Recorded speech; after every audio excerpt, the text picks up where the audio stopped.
اسلام آباد high court نے صحافیوں کے خلاف کارروائیوں سے متعلق میکانزم بنانے کے لیے تجاویز طلب کر لی ہیں۔ صحافیوں کے خلاف کیسز میں سماعت کے دوران چیف جسٹس نے ریمارکس دیے کہ سیاسی قیادت کو آپس کی لڑائیاں ختم کر کے اصل ایشوز کے حل کی طرف آنا چاہیے۔ جتنے اقتدار کی جنگ کے لیے لگے ہوئے ہیں اتنے سے آدھا بھی زور لگا لیں تو ان کے مسائل حل ہو سکتے ہیں۔ ریاست بنیادی حقوق کی خلاف ورزیوں میں اپنا کردار ادا نہیں کرتی۔ سیاسی قیادت کو آپس کی لڑائیاں ختم کر کے اصل ایشوز کے حل کی طرف آنا چاہیے۔ صحافیوں کے خلاف مقدمات سے متعلق کیس میں اسلام آباد ہائی کورٹ کے ریمارکس۔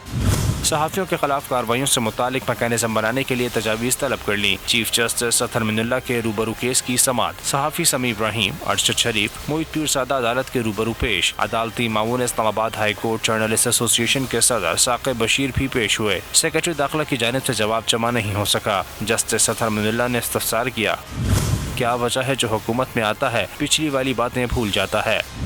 بلوچ طلبہ کو کل والے ڈنڈے مار رہے تھے، آج بھی ان کی کوئی آواز نہیں۔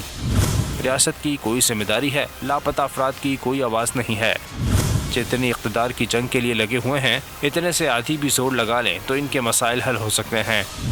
حکومت کو چاہیے کہ اس قسم کے کیسز میں صحافتی باڈیز سے بات کرے۔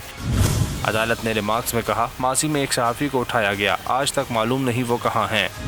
امید کرتے ہیں وزارت انفارمیشن صحافتی تنظیموں کو سنے گی۔ ثاقب بشیر نے تجاویز جمع کرانے کے لیے جمعے تک وقت کی استدعا کی۔ عدالت نے استدعا منظور کرتے ہوئے سماعت ملتوی کر دی۔